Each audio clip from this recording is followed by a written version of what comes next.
Hello everybody, I'm Neyah for those of you who are new, and in this video we're gonna talk about self-love and enlightenment. Probably if you click on this video, you are already familiar with these words. They are around in every spiritual discussions, video, and in general in the spiritual community.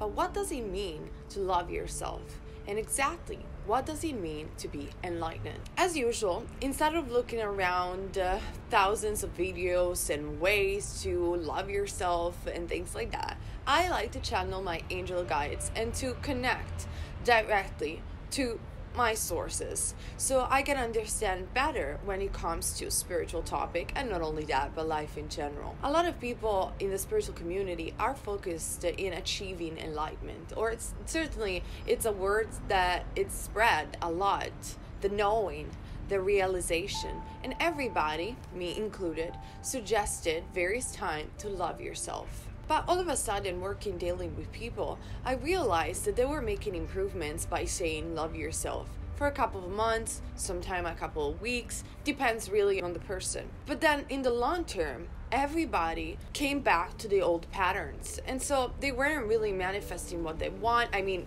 generally, the majority of people, obviously, I'm not talking about the exceptions, but generally they seemed very unhappy in the long term or very confused. So I wondered, am I doing something wrong, or are we teaching, even if I don't like that word, something that people cannot connect to? And I reminded myself that I never channeled this information through. I was just reading books or just, being in the spiritual community. And channeling this message, I realized the essence of why people were getting confused on the expression of self-love.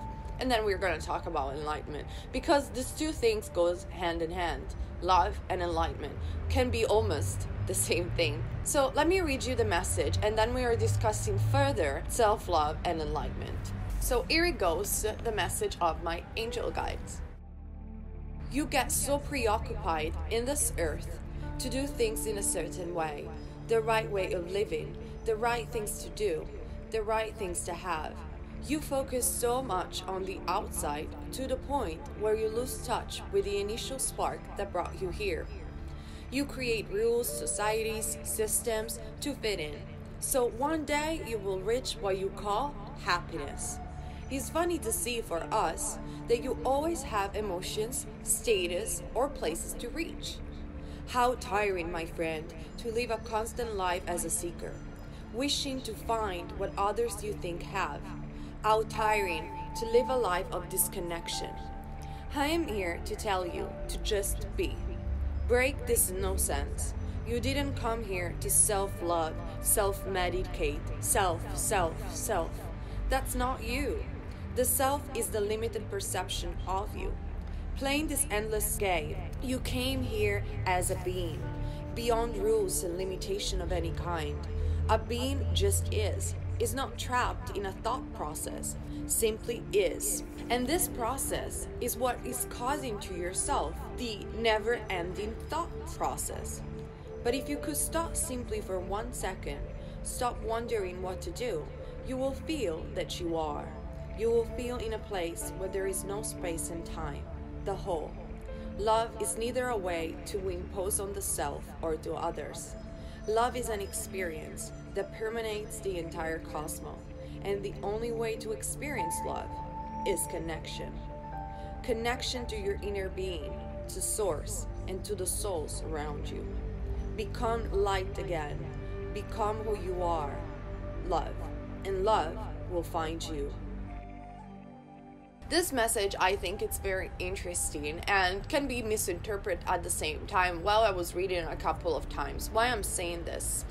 My angel guide, Ray, is not necessarily saying that seeking self-love or loving yourself is something bad in essence, but it's just pointing the fact that the act of seeking is reaching for an experience outside of yourself. But think about it. When somebody touches you, when somebody says something to you, when somebody is loving you, are you feeling that emotion outside of yourself? Are you feeling anything outside of yourself? The very act of touching, it's felt by your skin. It's felt in an inner experience. So Seeking, again, it's not the act of feeling, it's not the act of being. And that's why many people in the long term get either confused or are reaching unhappiness fundamentally, because they're always thinking that the experience that they're having, it's not enough. And this is not a guilt, neither a fault. It's the human nature. We are like this. We think that what we are currently experiencing is not enough, and that sets the rules and the wheel of desires and having more and seeking and creating and expanding. So it's a double twist, because on one side it's very profound and very deep, because this human experience gives us the possibility of expansion, because we're constantly creating new desires because of the feeling of feeling not enough. But then on the other hand, when it's taken to the extreme and or to the confusion part where it's not understood, it obviously leads to great emptiness and unhappiness. So rather than seeking enlightenment, enlightenment is simply a realization. It's simply a knowing, an inner knowing. When you know, and you don't need to ask validation from the outside. You don't need to do anything. You just channel through. You know, you saw. You perceived what the physical cannot perceive, what the brain, what the thought process, like my angel guides were saying, cannot perceive. Because the endless game of thought process, meaning over obsessing and thinking and thinking and thinking, leads to emptiness. It's not an experience, because again, the non-physical, meaning as well enlightenment, cannot perceived by the physical, because our brain is simply not structured that way. It's limited on an inner self-perception. So what you're operating when you're only thinking about self-love, or the self in general that many call the ego, you are operating with this short inner perspective, when, let's say, the master of your reality, it's bigger. But if you're operating only on a small system, let's say, you are missing the broader perspective that we could call not only enlightenment, but we can call your soul, we can call the higher self, we can call the higher realm. So being indicates that you are in a state of presence. The state of presence is the shortcut of true self-love and enlightenment. Love is simply an experience, like Ray was saying. And connection is a very important thing, because what I noticed when people are harming themselves in many ways, it could be even codependence, where you're giving love to others and not receiving anything back. It's because they are disconnected with their inner being and with this greater source. And when they're trying to force connection, and they're trying to force what in the spiritual community is called enlightenment, they're still seeking. What if we release a bit of thought? What if we just enjoy being? What I'm trying to say to people is that meet yourself at the level that you are. It's not important, because no level is better or less than another. If you are feeling depressed or having addiction or anything like that, let's start with what for most is considered a lower level. For me, it's really not. It's a way you feel, and I know a lot of people are feeling empty and depressed because they're not manifesting what they want, or they're not having their needs met, whatever might be the answer. Instead of focusing on something that for you seems unreachable, like self-love or following some rules and guidance that somebody else is giving to you, what about just trying to be and do the very thing that is closer to you?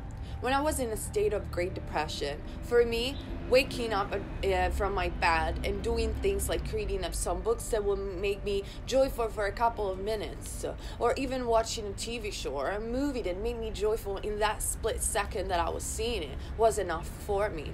And then day by day, the actions became more actions, and self-love was never really a problem. I just follow a path. I follow the path of my own inner joy, regardless of what other people were saying.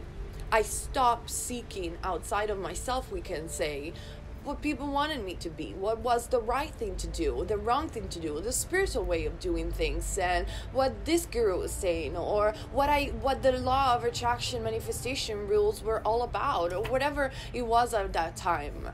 And then things started to happen. I just connected with my inner being. I just start to be, which means it's so consequential because you start to be and you become in yourself. You stop the thought process, the obsessive thought process, and you stop wondering what you want. You just get the things that you want, because all your desires and the things that you want, guys, are already in your vortex of creation, like Esther Hicks is saying, which is one of the only teachers that I truly like when she's talking about the law of attraction. It's already there, really. So the only thing that you have to again, that you could do, is just aligning to that very emotion. And at the end of the day, when you align to that very emotion of joy, of who you really are, it doesn't really matter anymore if that outcome is going to manifest or not, because the outcome is already manifested in your inner reality. So sometimes this life surprises you and gets you manifestations that are even bigger, gets you in places that you never thought before, or sometimes you get exactly the thing that you want. But it doesn't really matter. What it's arriving to that love, to that experience, and to expand and to even accept, like I said in my video, damn spiritual teachers, let's say, meet yourself at the level that you are. You don't need to seek for anything. Truly, you just don't. And you have to just connect, because love is an experience. When you're loving someone else, where you're loving something, even something that you like to do, you're giving yourself love. And so scientifically, even the brain doesn't distinguish between giving and receiving. For the brain, it's the same thing. Doesn't distinguish by feeling internally or actually doing what you want to experience. So love, it's an experience, like I said before. There's nothing to seek, to find. It's very tiring. So do things that make you joyful for real, without listening to anybody else. And you will find your way, because the more that we stress out the things to do and the right way of living, the more we're trying to manipulate a reality that cannot be manipulated. And think about even the environment, the planet, saving the animal. But in reality, if we left the planet the way it was, or if we left the planet alone or the animal alone, there would be any need to save anything. Nature can take care of itself. The animals can take care of itself. It's us always trying to manipulate and then fixing something because we kind of make a distortion of that. And we do the very same thing with our minds and with our body. We have a distorted perception of what it is right for us in order to be happy. But I very agree with my angel guide, your angel guides. Just be. Stop taking life so seriously. Just be and connect to what you really want in life and who you really are. And love will find you, because love is simply an experience that you're having already internally. So connect. Connection is the answer. Is the answer of self-love. Is the answer of enlightenment. Go and find out and just discover it. I'm sure you're not going to be disappointed. Bye, everyone.